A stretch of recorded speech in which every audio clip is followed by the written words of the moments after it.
नमस्कार BSc second year bio students. आप सभी से मैं मुखातिब हूँ doctor Shafqat Rana, department of botany, Shri Govind Guru government college Banswara. हमने बच्चों मेंडेलियन डेविएशन के अंदर पिछली कक्षा में इनकम्प्लीट डोमिनेंस अर्थात अपूर्ण प्रभाविता के बारे में चर्चा की थी। अभी उससे मिलते जुलता ही एक और छोटा टॉपिक है कोडोमिनेंस अर्थात सह प्रभाविता। देखिए, हम आज इसके ऊपर चर्चा करेंगे।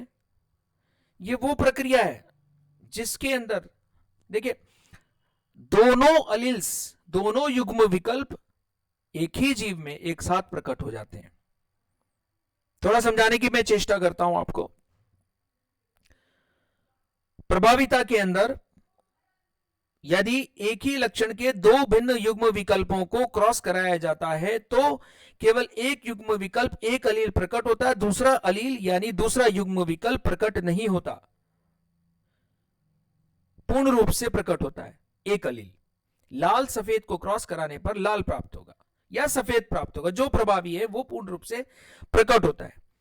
इनकम्प्लीट डोमिनेंस यानी अपूर्ण प्रभाविता में यदि दो युग्म विकल्प जो कि एक ही लक्षण को बिलोंग करते हैं, दोनों अलील्स को क्रॉस कराया जाता है तो जो डोमिनेंट अलील है, प्रभावी अलील है, प्रभावी युग्म विकल्प है, वो पूर्ण रूप से प्रकट ना होकर अपूर्ण रूप से प्रकट होता है। अर्थात लाल और सफेद में यदि क्रॉस कराया जाए तो हमें लाल रंग प्राप्त होगा अधूरा, इनकम्प्लीट। अपूर्ण रूप से लाल रंग प्राप्त होगा अर्थात पौधे के पुष्प में हमें पिंक रंग प्राप्त होगा। जबकि ये जो आज के हमारे टॉपिक की जो एक और नवीन प्रक्रिया है जिसके ऊपर हम आज चर्चा करेंगे वो है कोडोमिनेंस। ये वो प्रक्रिया है जिसके अंदर हमें दोनों ही युग्म विकल्प एक ही पीढ़ी के अंदर एक साथ प्रकट होते दिखाई देंगे। अर्थात कोई प्रभावी नहीं रहेगा और कोई अप्रभावी नहीं रहेगा, दोनों समान रूप से प्रकट होते हैं। इसीलिए इसको परिभाषा की दृष्टि से इस प्रकार से परिभाषित करा जाता है two equally dominant alleles are expressed at the same time. यानी एक ही समय पर एक ही जीव में, एक ही इंडिविजुअल में दो जो अलील्स हैं वो एक साथ प्रकट होते हैं और दोनों ही डोमिनेंट रूप से प्रकट होते हैं। दोनों प्रकट होते हैं इसलिए दोनों को डोमिनेंट अलील्स भी कहा जाता है।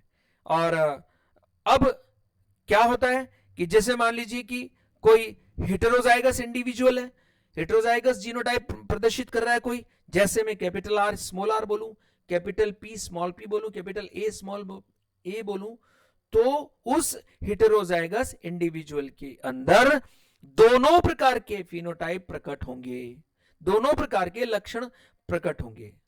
जैसा मैंने आपको पहले बोला, यदि लाल और सफेद के बीच में क्रॉस कराया जाता है तो हमें इस प्रकार का पुष्प प्राप्त होगा जिसकी एक पंखुड़ी लाल होगी, एक पंखुड़ी सफेद होगी, या पंखुड़ी में लाल और सफेद दोनों लक्षण प्रकट होते दिखाई देंगे। अब जैसे हम इसकी डिटेल में जाएं उससे पहले सामान्य डोमिनेंस यानी सामान्य प्रभाविता की हम अभी चर्चा करते हैं। सामान्य प्रभाविता में आप लोग जैसा कि देख पा रहे हैं, मैंने अपने पिछले लेक्चर में भी यही बताया था कि यदि लाल और सफेद पुष्प वाले पौधे का क्रॉस कराया जाता है तो हमें F1 पीढ़ी के अंदर सामान्य प्रभाविता सिंपल डोमिनेंस के नाम पर सारे पौधों के पुष्प हमें लाल ही प्राप्त होते हैं, जैसा यहां पर स्क्रीन के ऊपर प्रदर्शित है। F1 पीढ़ी में सारे के सारे लाल पौधे प्राप्त होते हैं, लाल पुष्प वाले पौधे प्राप्त होते हैं। और जब हम इनके जीनोटाइप को अगर देख करके पढ़ने की चेष्टा करें तो जैसा कि आप देख पा रहे हैं, जो लाल पुष्प वाला पौधा है उसका जीनोटाइप कैपिटल आर अर्थात ये डोमिनेंट अलील हो गया, और जो व्हाइट पुष्प वाला पौधा है वो स्मॉल आर से प्रदर्शित करते हुए ये रिसेसिव अलील हो गया। और यहाँ यदि ये युग्मकों को हम देखें तो उनका रैंडम फ्यूजन कराने पर हमें F1 पीढ़ी में जो सभी लाल पौधे प्राप्त होते हैं उन सबका जीनोटाइप हमें कैपिटल आर के साथ स्मॉल आर प्राप्त होता है। ये इंपॉर्टेंट बात है बच्चों, ये सामान्य प्रभाविता, ये सिंपल डोमिनेंस है जो कि मेंडल के अध्ययन में पाई गई थी। अब आ जाइए हम इसकी F2 पीढ़ी की जल्दी से चर्चा कर लेते हैं। तो ये देख पा रहे हैं आप लोग स्क्रीन में कि हमें F1 पौधे का सेल्फिंग कराने पर F1 रेड यानी जो heterozygous individual capital R small R को हम क्रॉस कराते हैं तो हमें F2 पीढ़ी में 3 लाल पौधे और एक सफेद पौधा प्राप्त होता है। यहां जो जीनोटाइप डिस्कस करने लायक है वो ये है बच्चों, ये कैपिटल आर भी रेड है और कैपिटल आर स्मॉल आर भी रेड है, क्योंकि यहां डोमिनेंस हो रही है कैपिटल आर की स्मॉल आर के ऊपर। allele capital R is showing dominance over another allele small r. That is why we are observing 3 red colored flowers in the F2 generation. This is the case of pure and normal dominance. अब आ जाइए हम codominance की। जिस प्रकार से हमने incomplete dominance की चर्चा की थी, अब हम कोडोमिनेंस की चर्चा करते हैं। यदि हमने मान लीजिए रेड पौधे को पुष्प वाले पौधे को सफेद पुष्प वाले से क्रॉस किया, देख रहे हैं आप लोग कि जीनोटाइप कैपिटल आर और कैपिटल आर, थोड़ा बच्चों गौर करके देखिएगा आप लोग जीनोटाइप्स को। यहां पर जो रेड पौधे का जीनोटाइप है वो कैपिटल आर है, व्हाइट पौधे का जीनोटाइप स्मॉल आर है। जब इन गैमेट्स का रैंडम फ्यूजन करते हैं हम लोग तो जो एक्सपेक्टेड है, जो हमें अपेक्षित है, वो यहाँ पर F1 पीढ़ी में हमें लाल कलर का पौधा, लाल पुष्प वाला पौधा प्राप्त होना चाहिए। लेकिन यहाँ पर हमारे को भिन्नता प्रदर्शित करते हुए दोनों लाल और सफेद पुष्प पौधे हमें प्राप्त होते हैं, या हम कहें कि पौधे की जो पंखुड़ियां हैं उनमें लाल और सफेद दोनों ही रंग प्रदर्शित किए जाएंगे, दिखाई देंगे। अब यहां जीनोटाइप के ऊपर फोकस कर लें बच्चों आप। इसका मतलब यह हुआ कि यदि कैपिटल आर है, दोनों एक ही प्रकार के प्रभावी अलील एक साथ उपस्थित है पौधे में, तब तो हमारे को प्रभावी वाला लक्षण प्राप्त होगा। और लेकिन यदि हेटेरोजाइगस इंडिविजुअल है, अर्थात उसके पास 2 भिन्न प्रकार के युग्म विकल्प अलील से कैपिटल आर स्मॉल आर है, तो तय बात है कि वो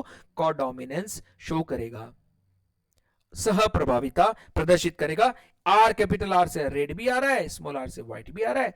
both the forms of a character are express equally, समान रूप से दोनों फॉर्म्स जो हैं, दोनों रूप में जो हैं किसी भी एक लक्षण के, वो एक साथ प्रदर्शित किए जा रहे हैं। यही कोडोमिनेंस है, यही सह प्रभाविता है। ना ये अपूर्ण है, इनकम्प्लीट डोमिनेंस है, ना ये पूर्ण रूप से डोमिनेंस है, बल्कि ये समान रूप से प्रदर्शित होने वाला लक्षण है। आइए अब हम इनके एग्जाम्पल्स की चर्चा करते हैं। तो ये जो शॉर्ट हॉर्न कैटल जो आपके सामने चित्र में प्रदर्शित है, इसमें डोमिनेंस का बहुत अच्छा एग्जांपल है।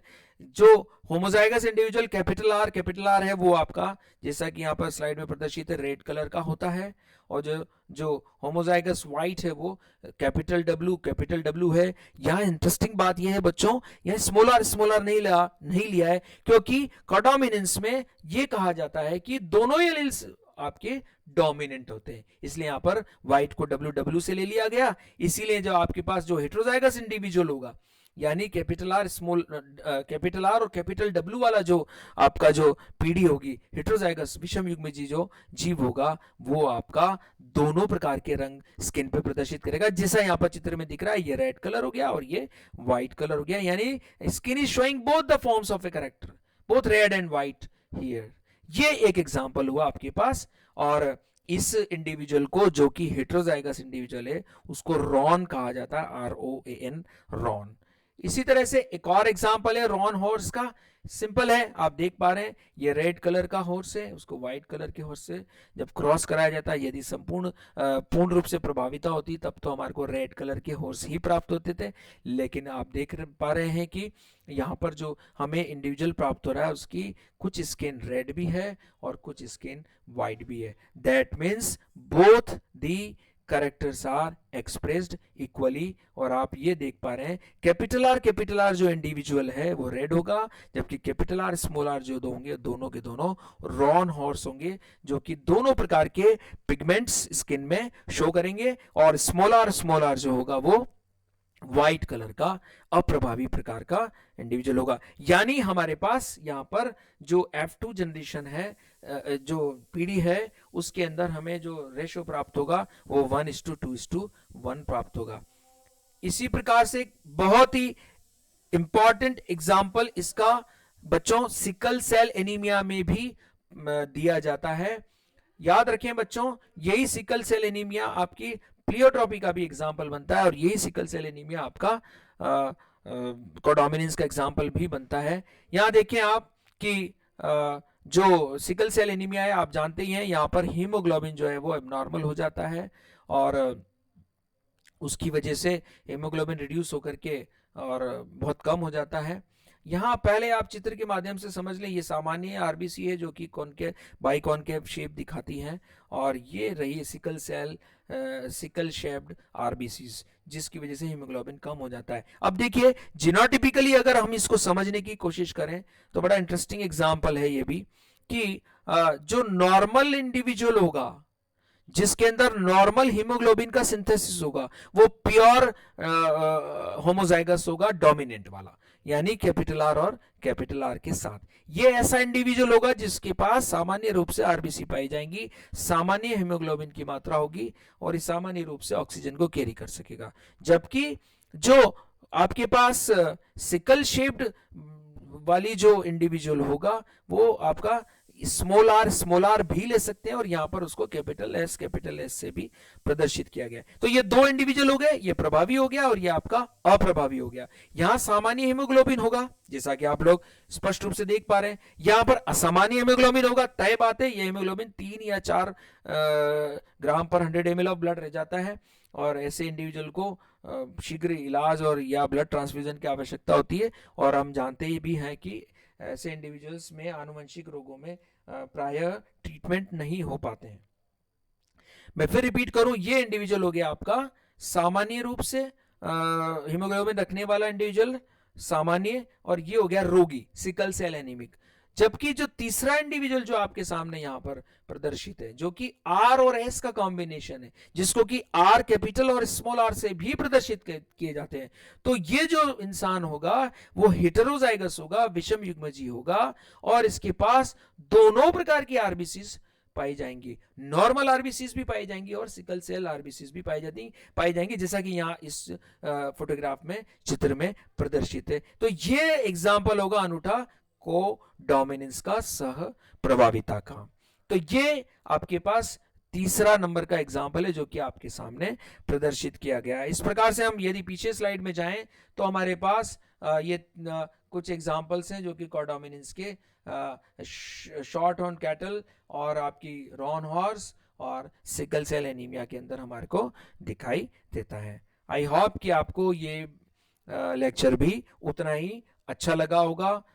कृपया मेरे इन लेक्चर्स को आप सब्सक्राइब करें बच्चों, और अधिक से अधिक लोग सब्सक्राइब करें, और यदि क्वेश्चन या क्वेरी है तो आप मेरे से साझा कर सकते हैं। Thank you so much.